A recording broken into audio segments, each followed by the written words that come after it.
Santo Espírito, Senhor, e renovai a face da terra. Olá, meu irmão e minha irmã, que alegria! Estamos iniciando o último dia da nossa novena solene de Pentecostes. Ao longo destes dias da nossa novena, Deus foi nos falando, foi nos amando, curando, libertando, formando. E agora, hoje, na solenidade também de Pentecostes, o Senhor deseja dar a nós uma porção redobrada do Espírito Santo. Então agora, abra totalmente as portas do seu coração. Ou melhor, escancare o seu coração para que o Espírito Santo venha sobre a sua vida. Iniciemos. Em nome do Pai, do Filho e do Espírito Santo. Amém. Vinde, Espírito Santo, enchei os corações dos vossos fiéis e acendei neles o fogo do vosso amor. Enviai o vosso Espírito, e tudo será criado, e renovareis a face da terra. Oremos.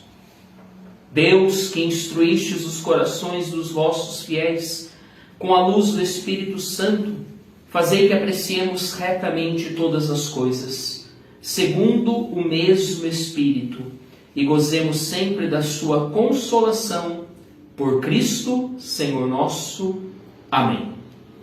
O tema de hoje é: envia teu Espírito, Senhor, e renova a face da terra. É um refrão orante, é uma súplica. E a palavra de Deus que eu quero meditar com vocês neste último dia está lá no Evangelho de João, capítulo 14, versículo 26. É uma palavra que está dentro do discurso de despedida de Jesus. Jesus está se despedindo dos discípulos e, ao mesmo tempo, ele está já fazendo uma promessa que vai se cumprir em Pentecostes. A promessa de enviar o Espírito Santo. Assim diz a palavra: mas o Paráclito, o Espírito Santo, que o Pai enviará em meu nome, ensinar-vos-á todas as coisas. Vejam, não algumas coisas, mas todas as coisas. E vos recordará tudo o que vos tenho dito. Palavra da salvação, glória a vós, Senhor.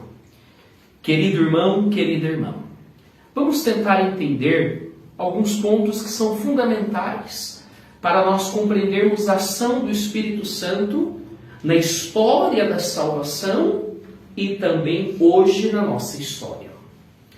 Pentecostes, esta palavra significa 50 dias após a Páscoa.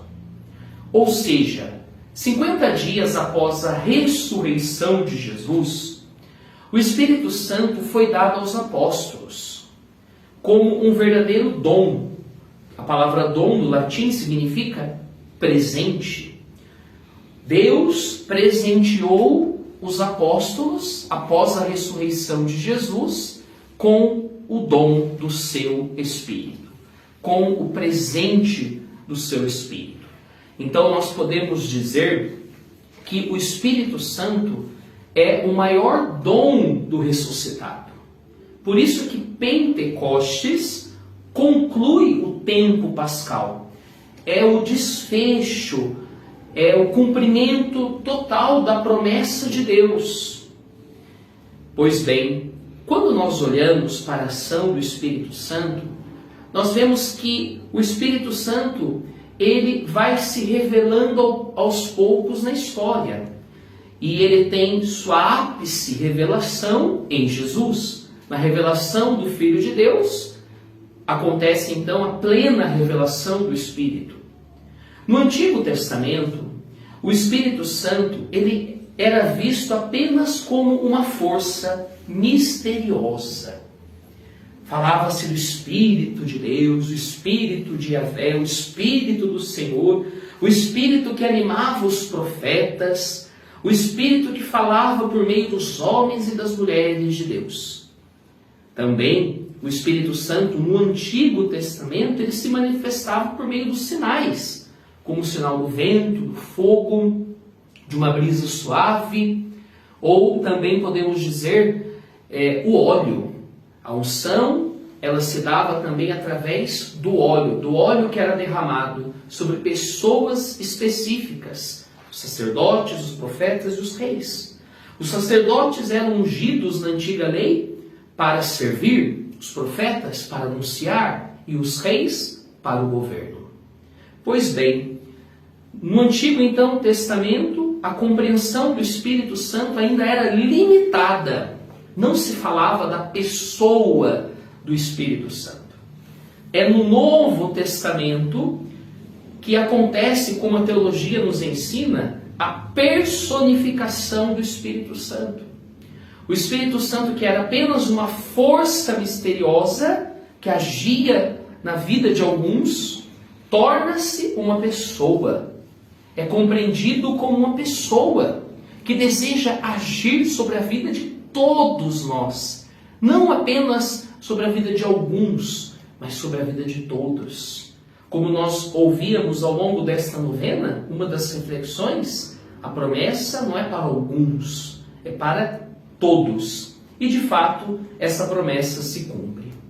E Jesus, ele, neste versículo que nós acabamos de ler, ele justamente apresenta o Espírito Santo como uma pessoa, como paráclito.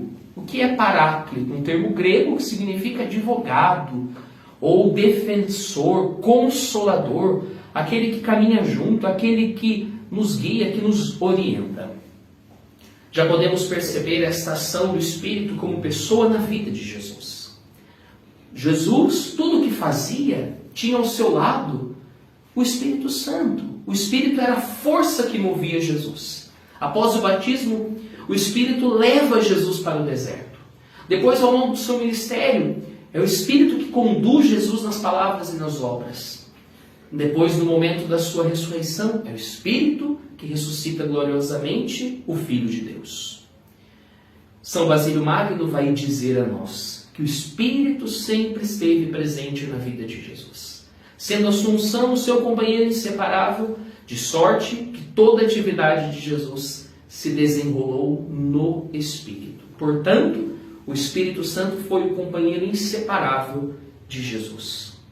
E hoje a ação do Espírito continua na vida da igreja. É isso que nós celebramos em Pentecostes. O Espírito Santo que é dado à igreja e ele se torna a alma da igreja. Tudo que a igreja faz, ela faz por obra e por ação do Espírito. A igreja continua a missão de Jesus, não por meio das suas forças humanas, não por meio de armas terrenas, mas ela continua a missão de Jesus pela força do Espírito Santo. Isso nós vemos claramente na pregação da igreja, no magistério, na tradição. Vemos também nos sacramentos. Todos os sacramentos, em todos acontece uma efusão do Espírito Santo. Cito aqui a Eucaristia. No momento da epiclese, quando o sacerdote impõe as mãos sobre o pão e o vinho, ali ele invoca o Espírito Santo para que o pão e o vinho sejam transubstanciados no corpo e no sangue de Jesus.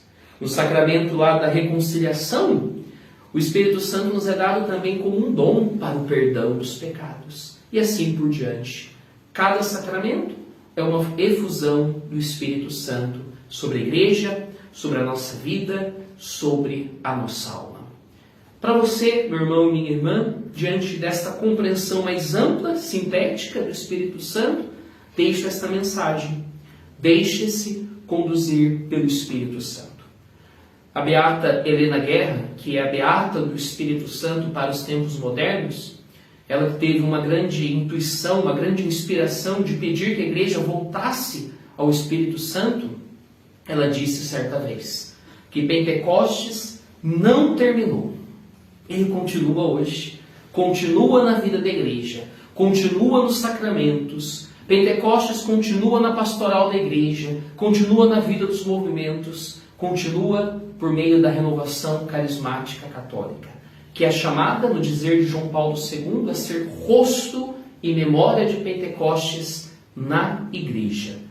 Pentecostes continua hoje. Por quê? Porque o Espírito Santo deseja dar-se a todos e não apenas a alguns.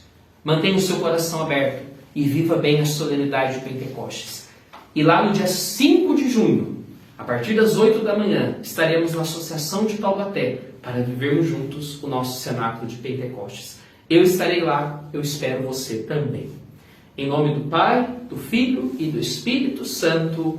Amém. Vem, Espírito Santo.